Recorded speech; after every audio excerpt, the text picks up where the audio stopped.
Good morning. This is the time and place for the zoning cases hearing for July 21st, 2010. My name is Jeff Hamilton. I will be conducting one of the hearings today as the hearing officer. We have 3 total cases today, and the relevant exhibits are posted on the panels behind me. We're going to take some of the items out of order. Item 2 on the agenda is going to be taken first, and then items 1 and 3 will be taken later, and they will be handled by Hearing Officer Kristen Asp. Under the provisions of Title 30, Chapter 30.42 of the Glendale Municipal Code, a conditional use permit shall be granted if 4 required findings are present. They are that the proposed use will be consistent with the elements and objectives of the general plan, that the use and its associated structures and facilities will not be detrimental to the public health or safety, the general welfare, or the environment, that the use and facilities will not adversely affect or conflict with adjacent uses or impede the normal development of surrounding property, and that adequate public and private facilities, such as utilities, landscaping, parking spaces, and traffic circulation measures, are or will be provided for the proposed use. The item for my hearing also involves the sale or consumption of alcoholic beverages on the property, and there are 5 additional criteria that must be considered. The census tract. Does the census tract have more than the recommended maximum concentration level of on-sale or off-sale uses? And as recommended by the California Department of Alcohol Beverage Control, that such use does not nor will not tend to intensify or otherwise contribute to the adverse impacts on the surrounding area caused by such overconcentration. Is the use in a crime reporting district location with a crime rate which exceeds 20% of the city average for Part 1 crimes, as reported by the Glendale Police Department? And will such use not tend to encourage or intensify crime within the district? That the existing or proposed use does not or will not adversely impact any church, public or private school or college, daycare facility, public park, library, hospital, or residential use within the surrounding area. That adequate parking and loading facilities are or will be provided for the existing or proposed use, or other reasonable alternatives satisfy the transportation and parking needs of the existing and proposed use. And finally, that notwithstanding consideration of the criteria in subsections 1 through 4 above, the existing or proposed use does or will serve a public necessity or public convenience purpose for the area. If the evidence presented in the application and at the hearing meets the criteria described above, then the hearing officer can either approve or impose conditions for approval on the case in question. If the findings of fact are not in evident, then the request will be denied. Notification of this hearing was accomplished by the use of public notices, which were mailed to property owners located within 500 feet of the subject property, physically posted on the site in question, and placed in the local newspaper. The hearing will proceed as follows. I'll read the description of the application or request. I'll read the reports received from other city departments and other letters or communication from interested parties. The case planner will then make a brief overview of the case, give analysis, and make a recommendation. The applicant will be asked to come forward, stating both name and address, and will be asked to present the case within a 15-minute time limit.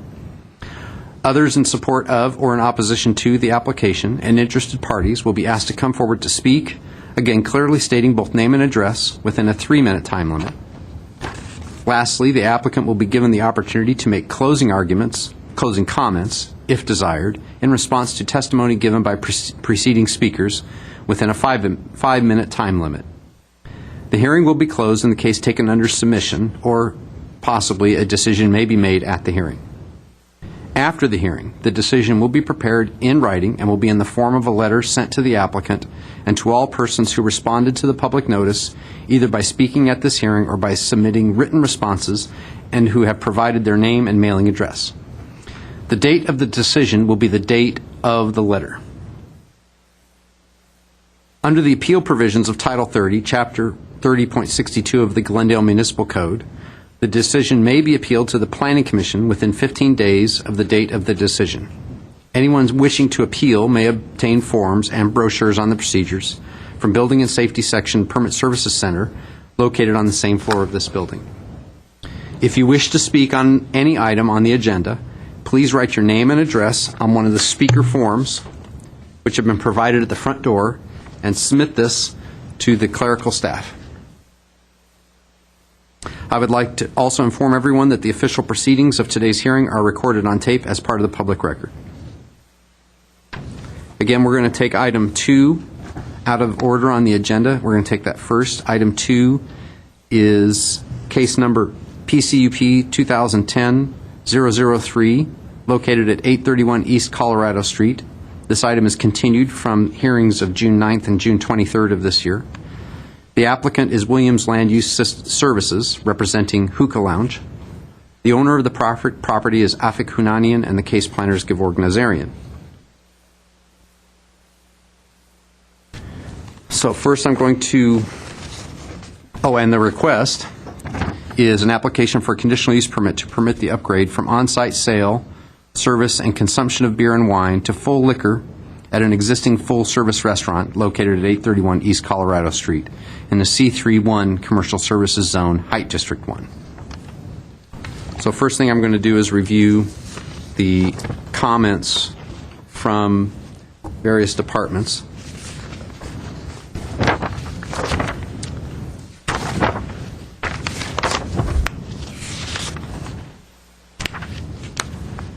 So, Gevorg, during your staff report, I'd like you to address the comments made by Neighborhood Services, please, that note that there are some existing violations out there, or there were at the time of the comments, sign violations and storage of products.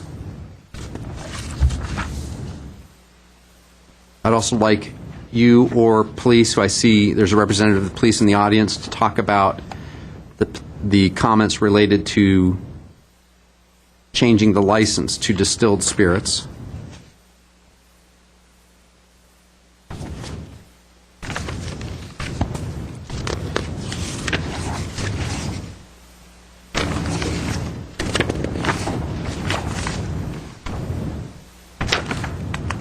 And in reviewing the comments from the other city departments, there are no relevant or significant comments.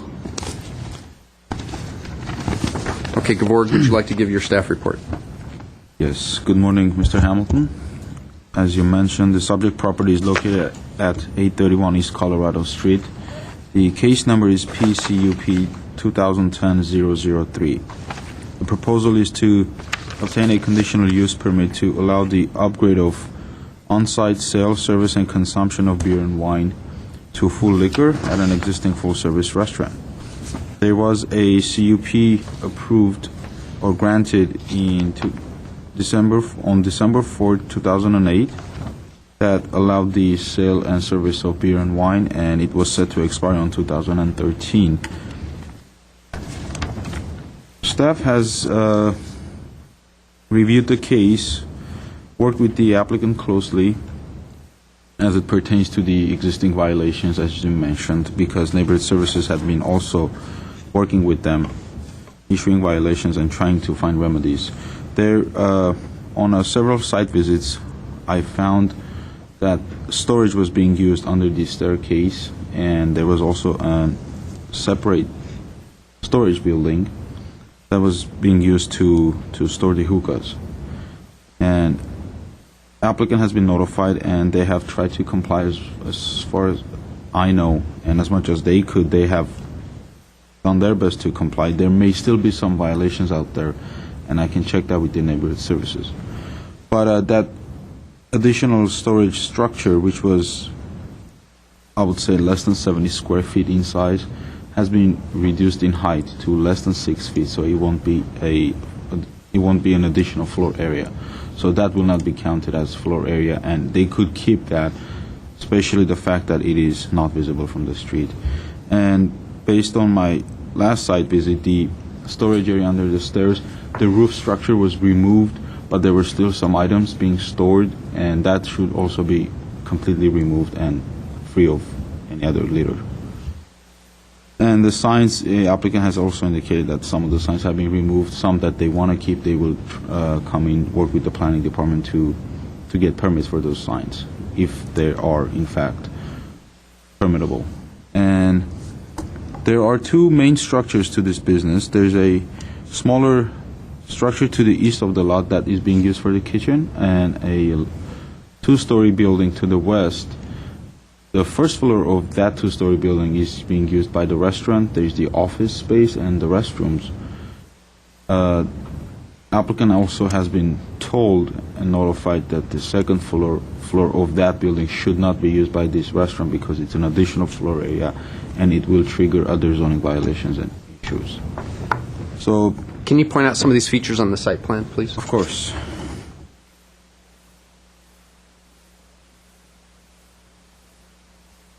this is where the smaller building is.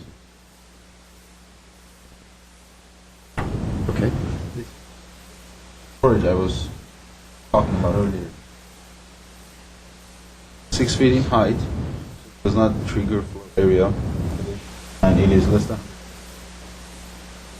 for a permit as well. And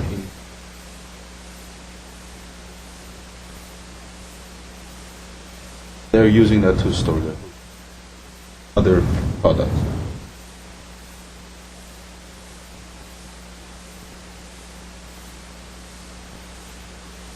Of this is not leased to the restaurant business and should not be used as storage by the restaurant because it would definitely trigger additional parking. This is back here with the restaurant.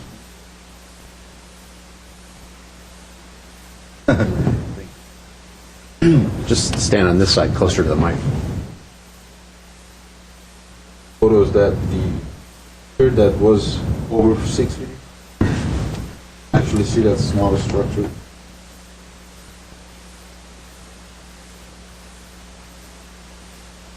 Staff has also gone over the comments made by the police department. There have been 3 calls made last year, and one of them was a parking violation which didn't result in citation. 2 of them were noise complaints, and police department feels that additional liquor sale might worsen the situation, but because the number of calls made last year were in so many, it doesn't warrant to not support the approval of this project. So that is why planning staff recommends approval of this project with additional conditions. The small little storage building that's been altered to reduce the height, is that a permitted structure in this zone? Yes. So under the zoning, they can have that there? Yes. Okay, thank you very much.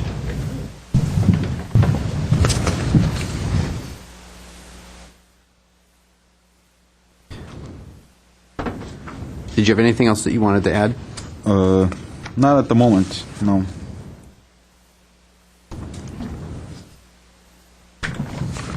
Okay, now I'd like to ask the applicant or the applicant's representative to come up, and you have 15 minutes for comment. Thank you, and good morning, Mr. Hamilton. My name is Janelle Williams, Williams Land Use Services.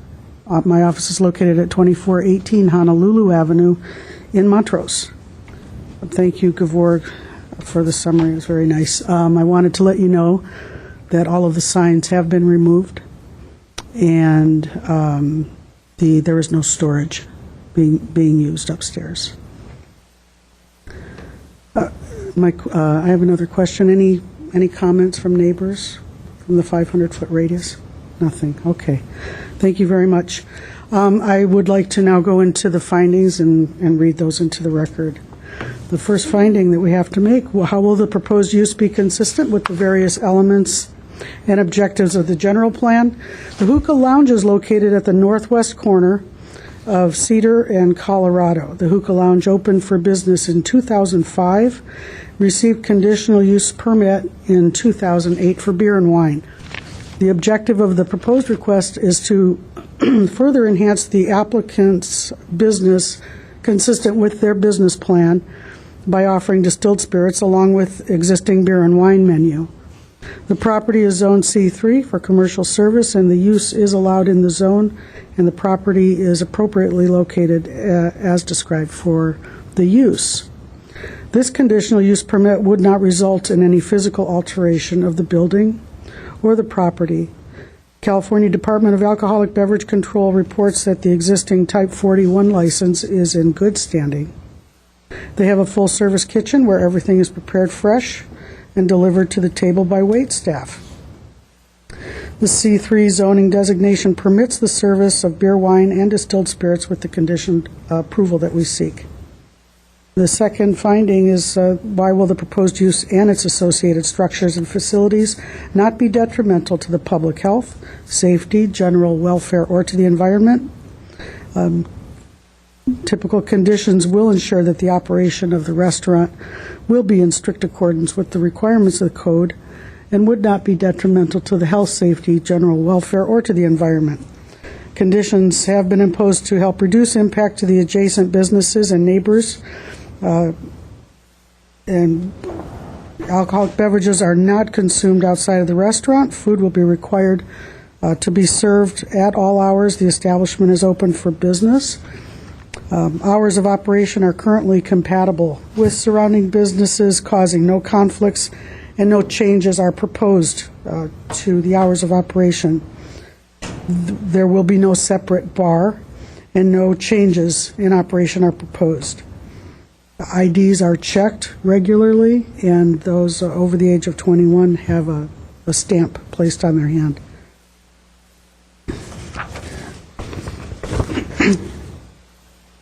Why will the proposed use and facilities not adversely affect or conflict with adjacent uses or impede the normal development of surrounding property?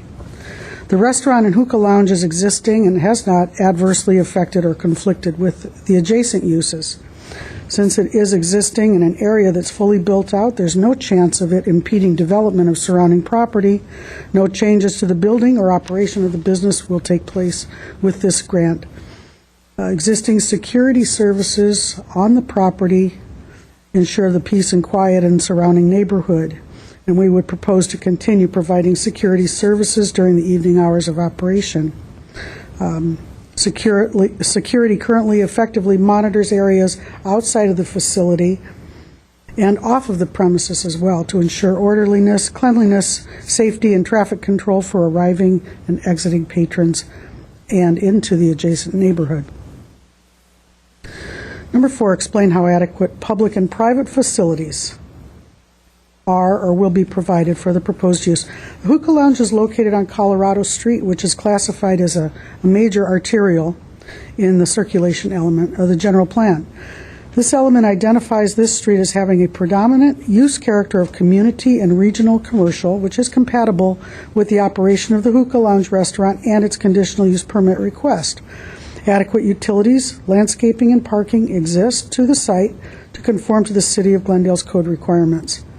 This request is for permission to add distilled spirits to the existing beer and wine service for on-site consumption at a full-service restaurant. Therefore, no changes will occur to the demand for utilities, parking spaces, or traffic measures.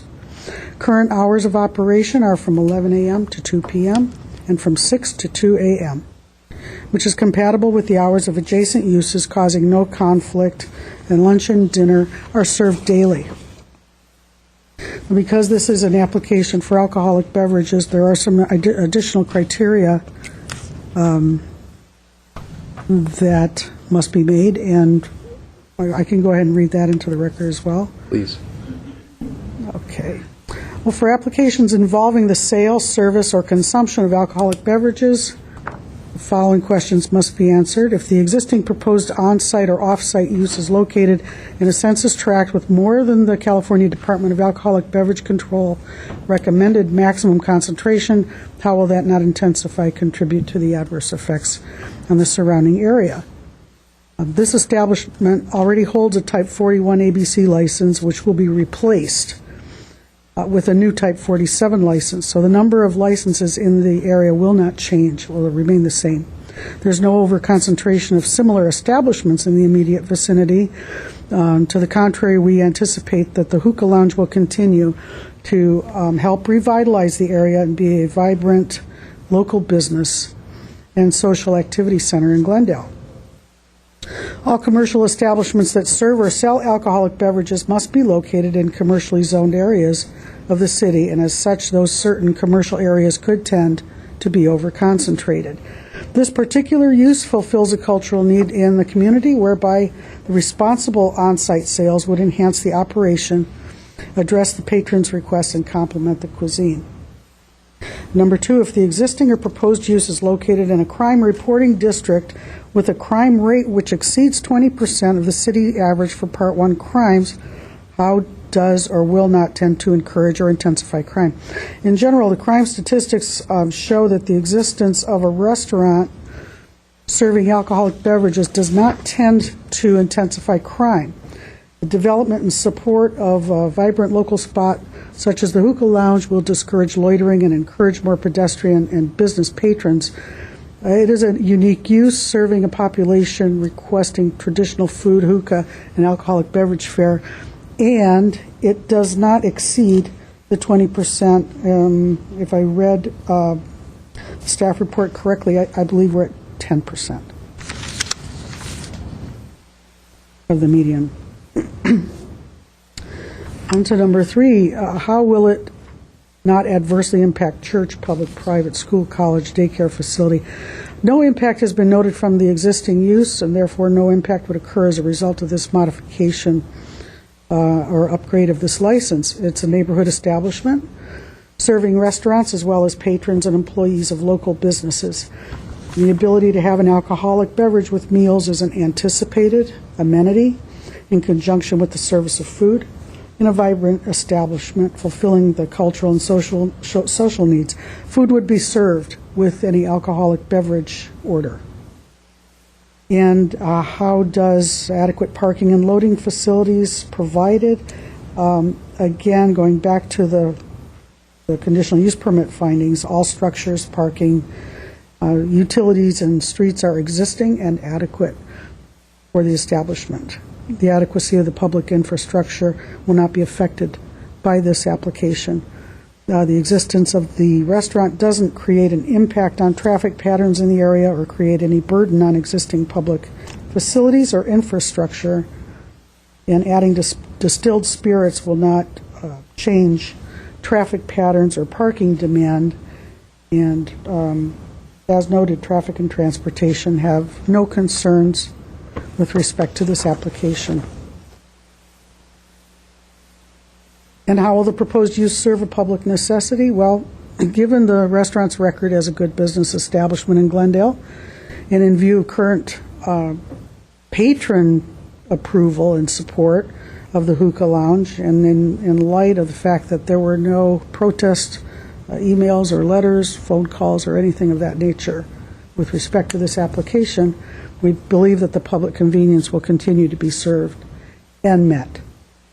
Standard conditions of approval will ensure that this well-run establishment will continue to meet the public convenience and necessity. And that concludes my presentation. If you have any I have a couple of questions.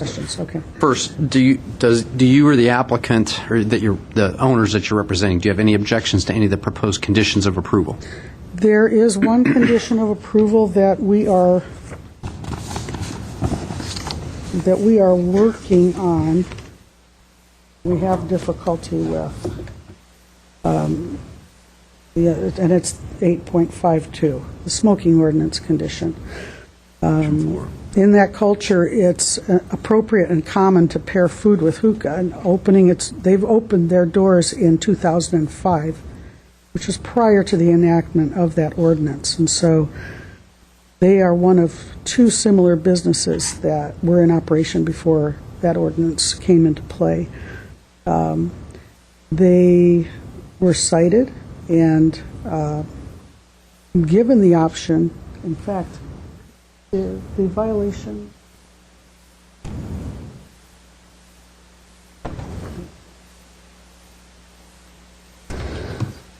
I spoke with Gavork about this, and I didn't have this with me when I spoke. I wanted to show you that this is what they gave him.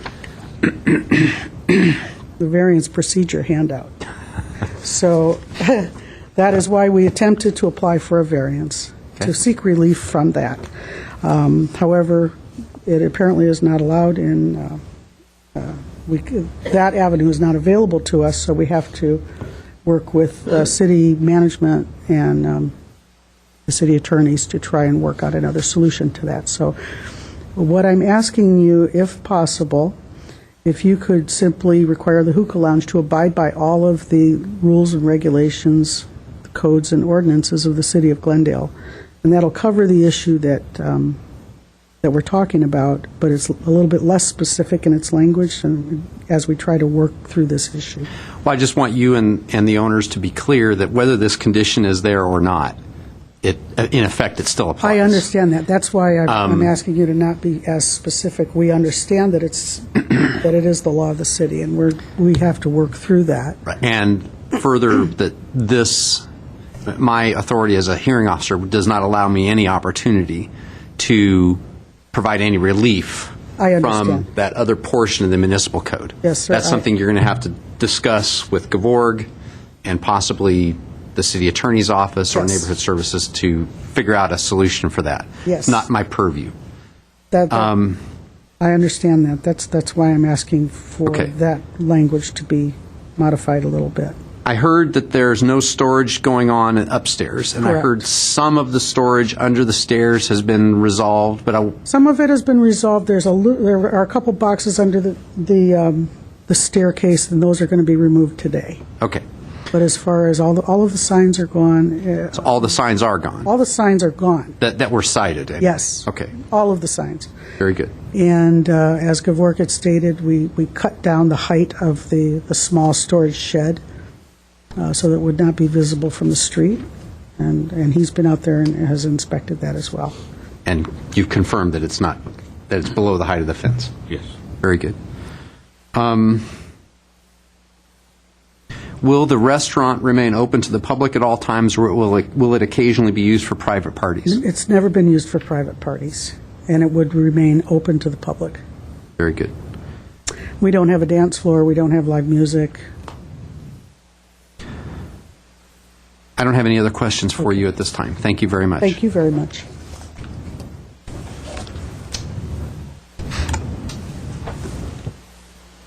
At this time, I'd like Bruce Fox, Lieutenant Bruce Fox, to come forward and give his comments from the police department on the project. I'm probably just going to reiterate some of the things I've already said because they were in the record. But when this location received its Type 41 ABC license, the area was overconcentrated at that time and remains so to this day. The changeover from a Type 41 to a Type 47 would not impact that. It just changes the use and intensifies it because there'd be harder alcohol sales other than beer and wine. In researching the location, there was only one call for service in this past year to date at the location, and actually the business itself was the victim of that crime. So it has not been, it does not appear to be a nuisance to the neighborhood. However, I do want to note for the record that in January of this year, I did receive a phone call from a landowner nearby who said that he has lost a tenant as a result of disturbances from the hookah lounge. When I received that phone call, I immediately started doing some research on it and couldn't find any police calls for service that would corroborate that assertion. So I just want to mention that for the hearing officer's benefit, that I did receive that one phone call from a landowner saying he lost a tenant, and I was not able to get information on the tenant himself or any validation of that complaint to this date, anyways. Also, just one other police action that did occur at the location was in August of last year. They were cited by the Department of Alcohol Beverage Control for possessing hard alcohol without the proper license on site, which is probably the reason why we're here today. They're probably trying to change that. They had some hard alcohol on site. And when was that? August of 2009. Okay. Other than that, the location, the ownership of the location has met with me. We've talked several times. Whenever there's a concern about anything, like when I received the phone call from the landowner, they've been very responsive to any of the police concerns. I know you've already discussed this, but just for the record as well, police finds itself in a precarious situation as it relates to the smoking ordinance as well, because we are called in to enforce that as well as neighborhood services, and this conflict, as you will, in this location does create some problems for us as well. Hopefully, the owners can somehow remedy this, but as has been noted today, the municipal code stands, and that's the enforcement action that we may have to take in the future as well. So, from your office, in the record, your office expressed some concern that there could be additional complaints of noise related to changing the license from 41 to 47, and authorizing this change in the conditional use permit. Do you still share those? Do you still have those concerns, or have they been lessened somewhat? Yes, sir. They've been mitigated to some degree because of the responsiveness of the proprietor, okay, and the fact that they're adequately staffed. I would.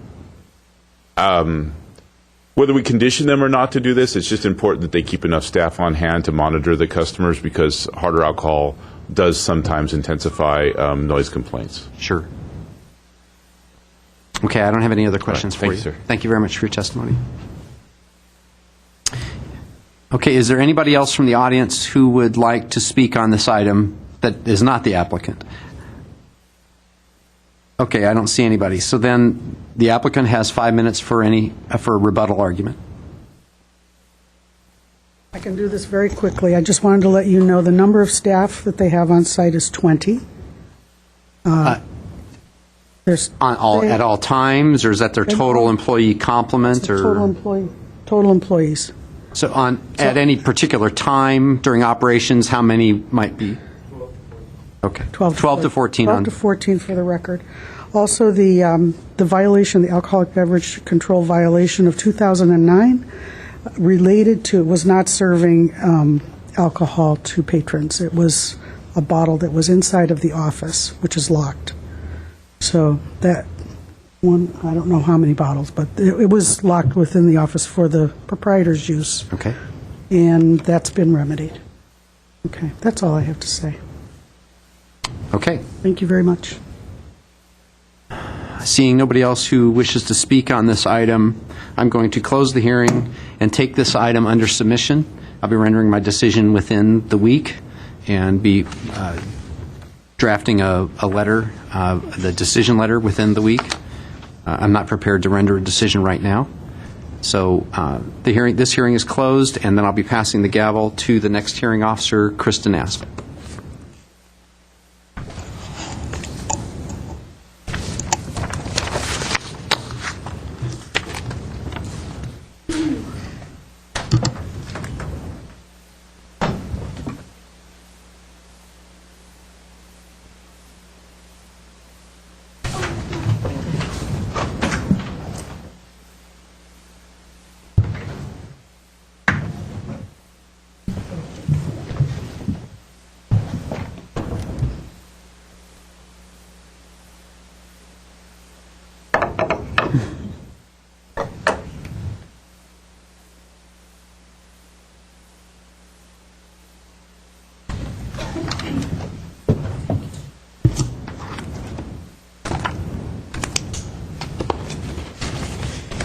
Give me just a minute here.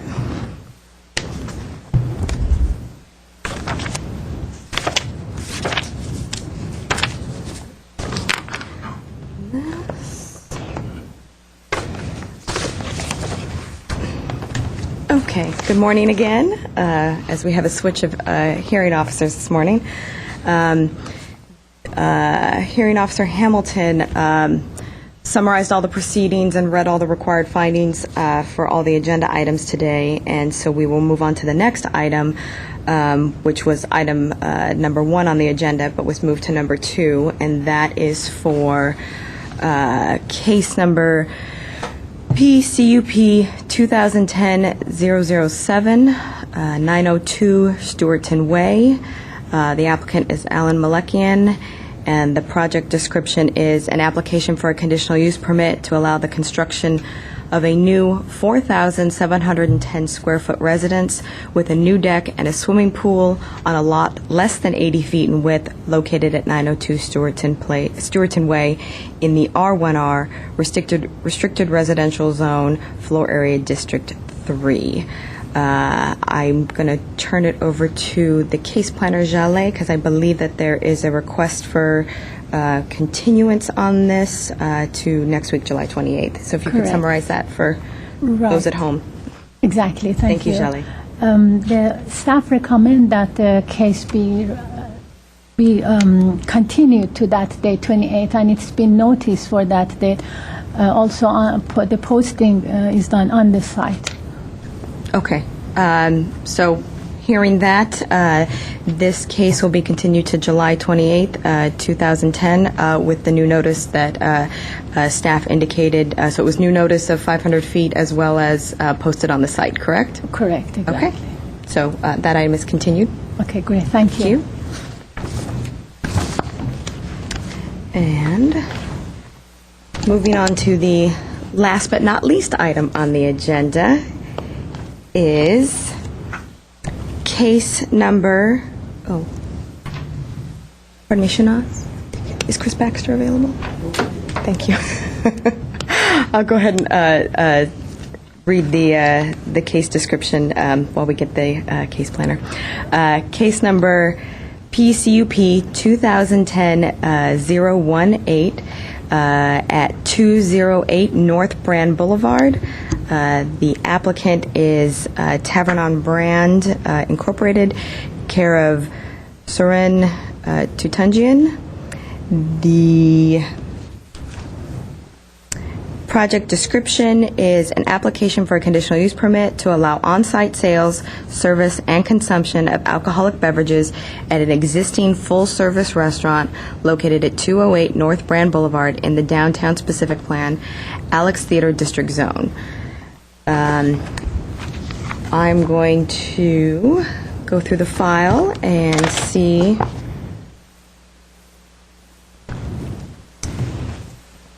what some of the, I'm just going to go read through some of the comments that we may have received. I think this was mine, or was that yours? You can have that one. Okay, good, this one. Okay. So I'll read these and then I'll turn it over to you to ask for a staff summary. Okay.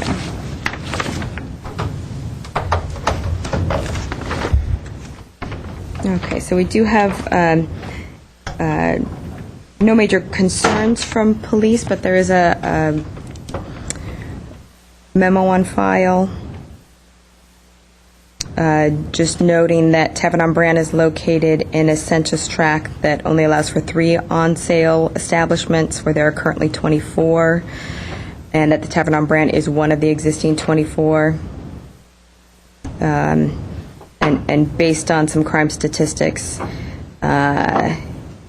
it is 173% above the citywide average of 84. And there's also a note that in the last calendar year, there were 3 calls for police service, spread out at different points during the year.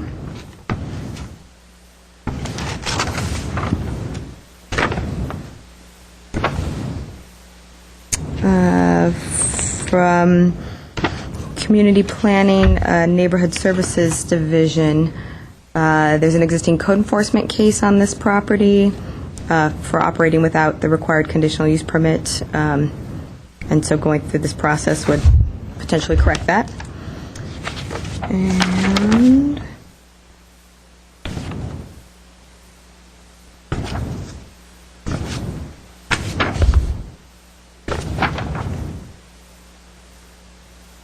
And general comment from Public Works, Integrated Waste, just keeping the property free of litter, and providing for recycling.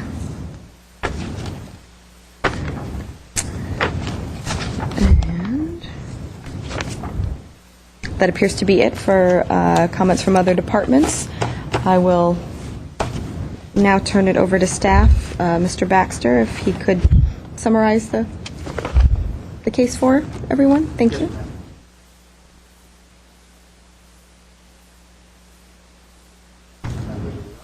The case for North Brand. Give a quick little summary of it. It's located in the downtown Pacific Plan area. right next door to Alex Theater, just a couple of doors down from that, just south of it, at the corner of, it's not the corner, but it's close to the intersection of Wilson and Brand, south of California, on the east side of the street. The building has two tenant spaces. The southerly tenant space is the project in question. You can see in the photographs, this is it. I believe there's some photographs here at your desk as well. There's an overhead view. You can see where it's located, and you can see the parking in behind, which is accessed from Maryland and from Wilson at 2 points here as well. The location maps pretty much show you everything. The floor plan inside, of course, entry is from the Brand Boulevard. You have there's a exit entry door over here from the parking areas.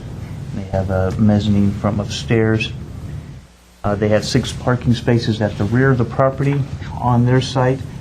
But as I mentioned before, there, as you can see from this little photograph overhead view, that there is a lot of city parking behind that for all these commercial uses, so it's sufficient parking. And as I noted in our staff report, the redevelopment agency back in 1993 had granted a parking exception for a similar food type service at this location here.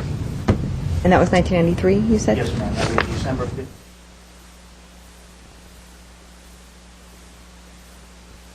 Yes.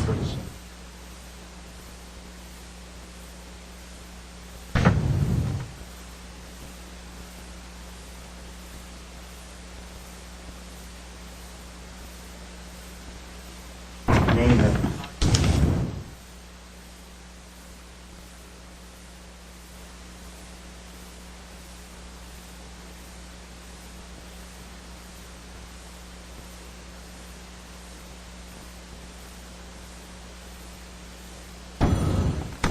Oh, your mic. Cough? Oh, sorry. Okay, I have it on now. Sorry about that. I'm just going to jump straight to the background since you went through the comments and everything. Okay.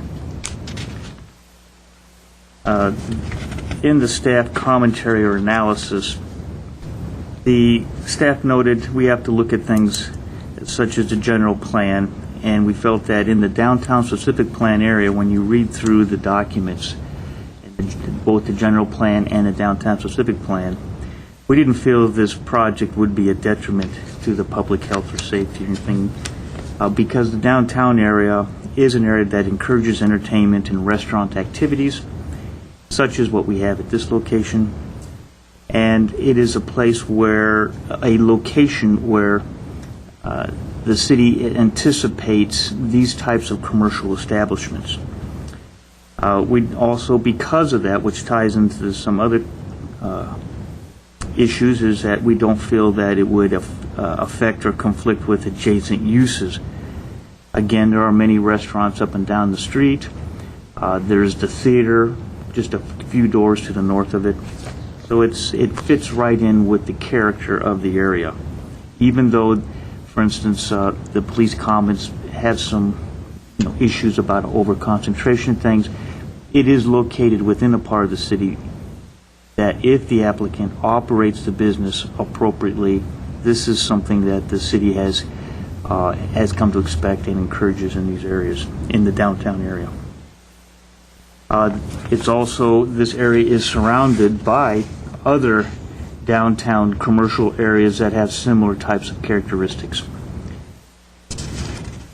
As you noted, that there were no negative comments from other agencies such as the redevelopment agency, which operates this area, and they had in fact granted a parking exception to this business.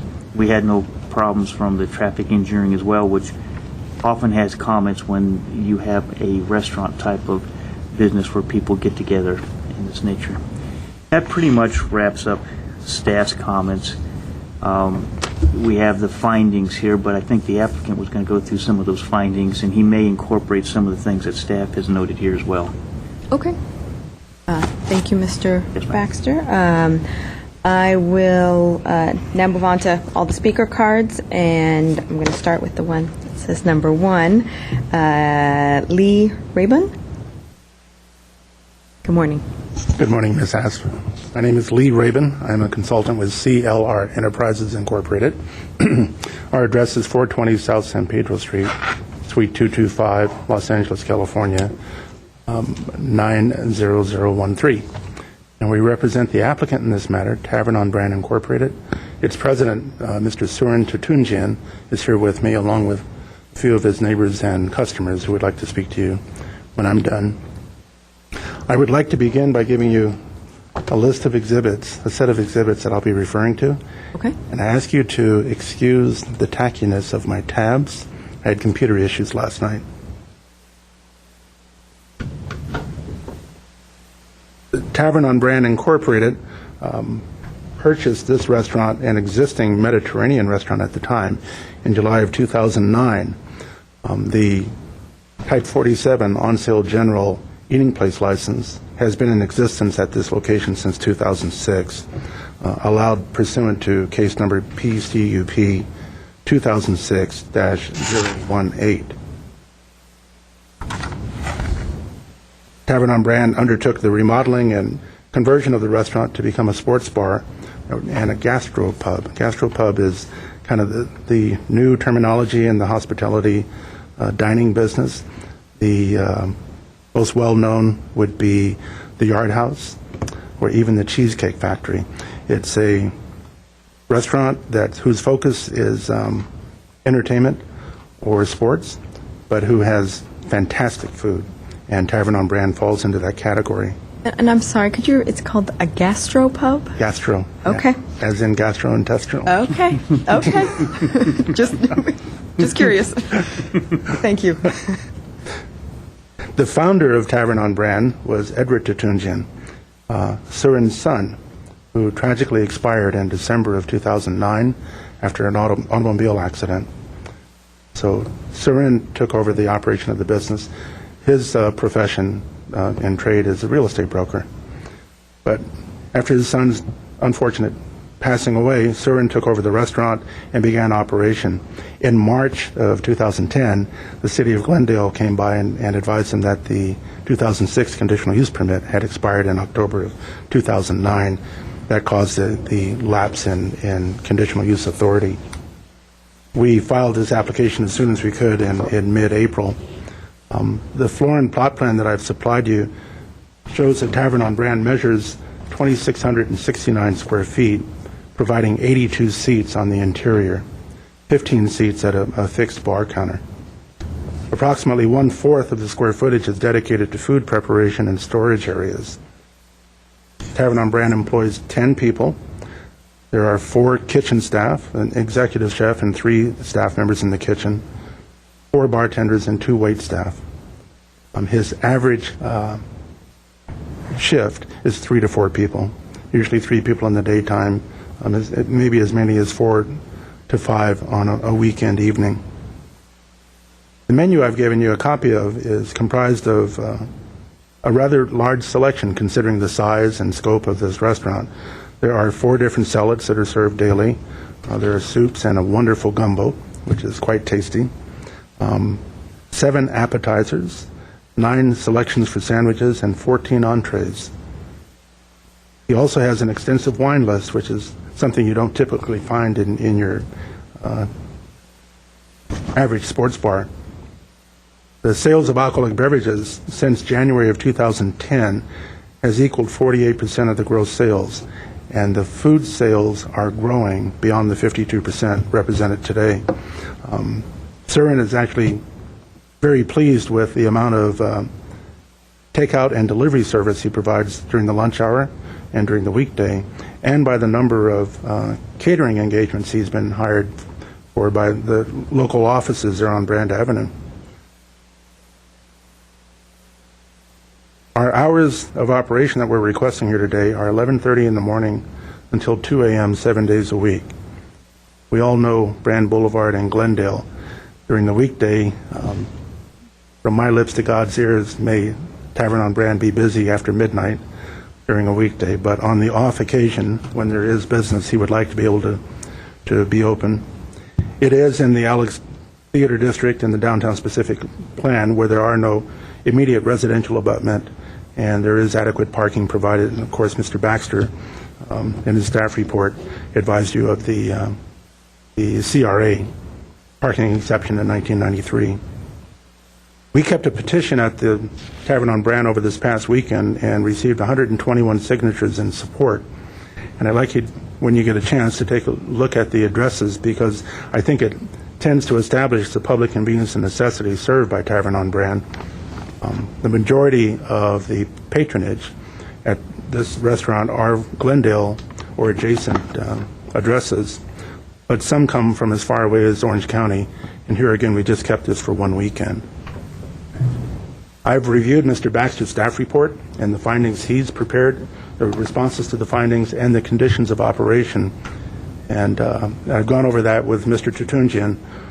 We concur with the staff report and its findings and find that all of the conditions of operation can be implemented and will be adhered to. We would like you to accept our application and my presentation here today based on Mr. Baxter's findings and the findings that we submitted with the application. I am prepared to go through the findings issue by issue if we need to. Would you, if you could sort of summarize or go through the findings, if you could make that would be fantastic. Sure, certainly. The first finding in the conditional use permit application is, the question is, the proposed use will be consistent with the various elements and objectives of the general plan. As we've mentioned here, this establishment is located in the Alex Theater District in downtown specific plan area where restaurants are allowed and encouraged consistent with the land use pattern and land use designation, and of course the elements of the general plan. The second finding is that the use and its associated structures and facilities will not be detrimental to the public health or safety, the general welfare, or the environment. Given that we're located in the downtown business district and in the Alex Theater District, which encourages entertainment and restaurant activities, such as the subject properties, the higher alcoholic beverage concentration is acceptable and is actually anticipated. In commercial areas, this is where the number of alcoholic beverage outlets is going to exceed the number allowed, because the number allowed is based on a static residential population. And of course, in commercial areas, the residential population is less than it is in residential areas. Also, there's been no evidence presented which would indicate that the existing restaurant will adversely impact any church, public or private school or college, daycare facility, public park, library, hospital, or residential use within the surrounding area. The third finding request, the use and facilities will not adversely affect or conflict with adjacent uses or impede the normal development of surrounding establishments and the property, provided that the conditions are approved. Our response is the incidental serving of alcoholic beverages in conjunction with the subject restaurant is not anticipated to cause any conflicts with surrounding development in the future. I'd also like to reiterate that this restaurant has existed since 2006 with this on-sale general liquor license, and we don't believe it's ever posed any problems to the surrounding land use patterns.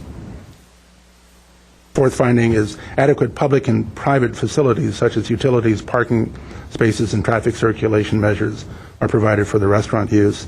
And we think that's obvious, being on Brand Boulevard, being in the downtown specific plan area, in the Alex Theater entertainment area. And of course, the parking exception, which was allowed dating back to 1993 by the CRA. The 5 specific findings for the service of alcoholic beverages, the first being that where an existing or proposed on-site use is located in the census tract with more than the recommended maximum concentration of on-site uses, or that where an existing or proposed off-site use is located in the census tract with more than the recommended uses. And of course, our response is, as I responded in here a couple of findings ago, that we are in a commercialized area where the number of on-sale licenses is expected to exceed the ratio, because the ratio is based on residential population. And also the police department and neighborhood services has had no negative comments. Lastly, this license has existed here since 2006. Beer and wine license has been here, I think, since 2003 before that. So the property is known to be a location where alcoholic beverages are served in a restaurant setting. Number two, and of course, there'll be no increase or upgrade in license count. The license already exists. Second finding is that the existing or proposed use is located in a crime reporting district with a crime rate which exceeds 20% of the average Part 1 crimes. I've spoken to Lieutenant Fox regarding this application and, of course, read his comments that he submitted to the Planning Department. I believe there were 4 calls for service here in the last year, I think it is, but Lieutenant Fox will speak to that issue. Tavern on Brand is not a source of additional crime and does not exacerbate the crime statistics. The third finding, that the existing or proposed use in the Alex Theater District of the downtown Pacific Plan area will not adversely impact any church, public or private school, college or daycare facility, or public park, library, hospital, or residential use within the surrounding area. All of our abutting land use patterns are commercial or parking related. The nearest residential use is from our back door, approximately 300 feet to the east. There's never been a complaint from the residents in this area. And here again, we're an existing facility. So if we were posing problems to nearby residents or consideration points, of which there aren't any, but if we were causing a problem, we would know about it or hear from them today.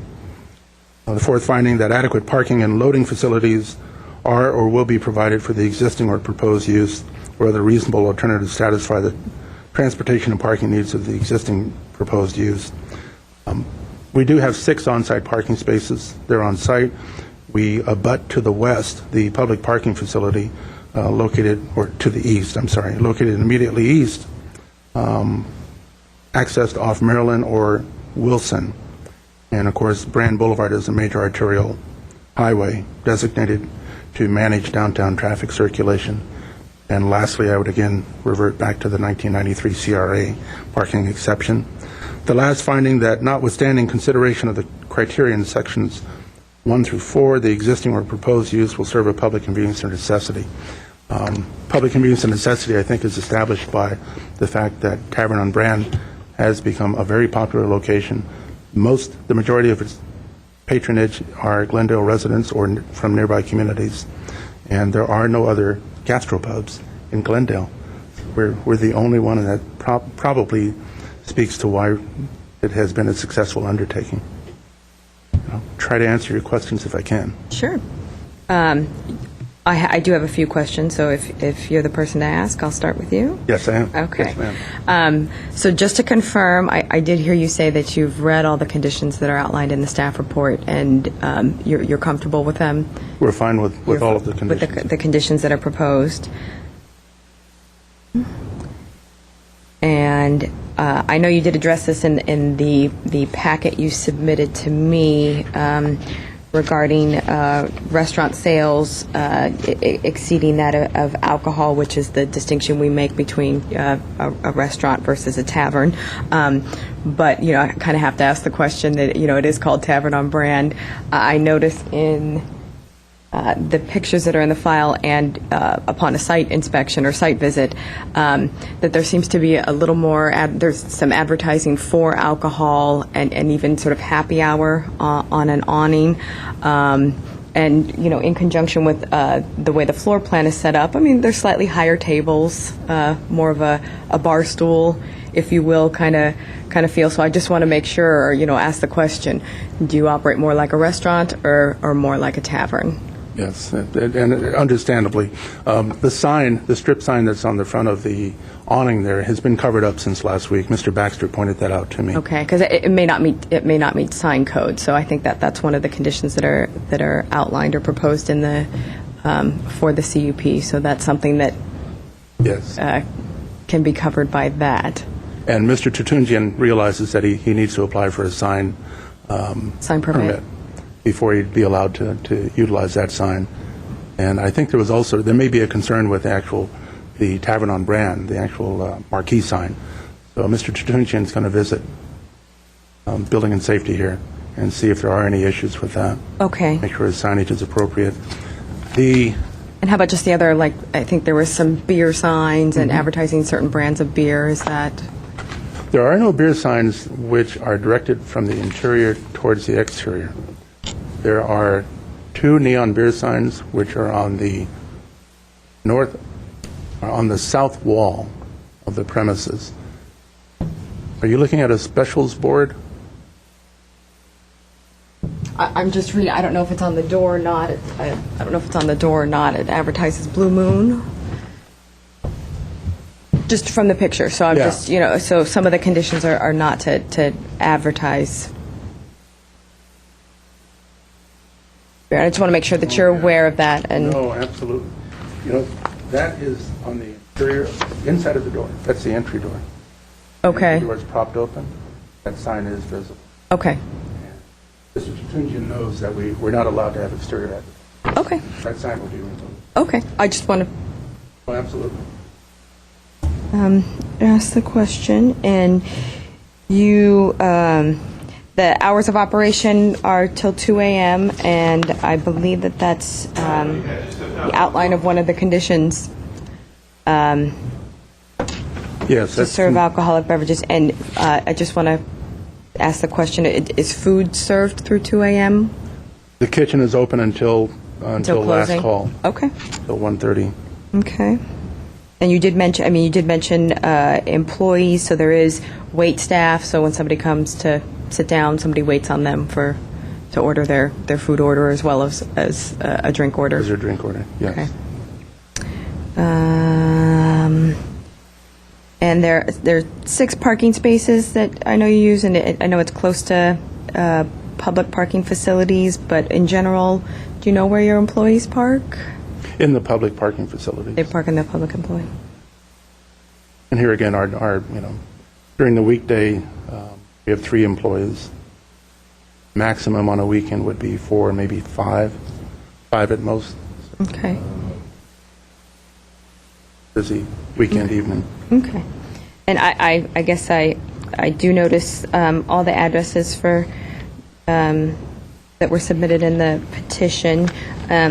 But we'll point out it was a pretty busy weekend last weekend. I know it was cruise night, so you probably had a lot of locals and did very well. So just but pointing out that kind of a special event last week. No, there was for sure. Yes. And I think I saw Lieutenant Fox step out, but he may, we may be able to take some other comments, Chris. But there were 3 calls for service, and any other calls that you're aware of? No, Okay. none that we're aware of. Okay. And while we wait for Yeah, he's on on a business telephone call, so. we have 3 other speaker cards, so we can maybe go through those if they wish to speak and see if that brings along. The second speaker card, thank you. The second speaker card I have is for Bernard Davoud. Good morning, Ms. S. Good morning. First, I'd like to say thank you for letting me speak on behalf of Tavern. And I'd like to say that I'm a local resident of Glendale, California at 136 Coventry Place, 91206. Thank you. And I love Tavern on Brand because it's such a friendly establishment, very cozy, great food, great vibe. It's just a terrific place to go, eat lunch. I take my clients there for lunch, and the service is excellent. I've never had better service anywhere else, and I've been a regular since day 1. That was a different, so you can, Oh. that was a different bell. Tavern on Brand, the employees there are very friendly. I've never had any issues. The food has always been right, cooked well, using the top-of-the-line food, like very fresh, very tasty. They use, like anywhere I go, it's just the right place. I order the same thing every time, I'm not going to lie. If you ever go there, try the chicken grilled sandwich. Okay. But yeah, it's just a great establishment, friendly people. It's a great place in the area. The inside is built very nice, high-end. They use top-of-the-line equipment, and it's just a great place that I go to almost every day. Do you work in the area, or? I bring my clients there. I have a dealership, and I am an auto broker. So I bring my clients locally for meetings whenever they're in Glendale. Every day I bring at least, I'd say, a customer in there for lunch, almost. And I go there for myself. And takeout's great. When I'm heading home from work, like around 8 p.m., I call, take my order, take it back home and eat it. Okay. Anything else to add? Just a great establishment, and the owners are great, and I really like to go there every day. So, any questions for me about it? No. Thank you very much. Thank you. Third speaker card I have is for Jose Aguilar. Good morning. Good morning. Just wanted to comment on the restaurant. Such a great food, great service. I do go there a lot. It's convenience for me. I go to a 24-hour fitness down the street.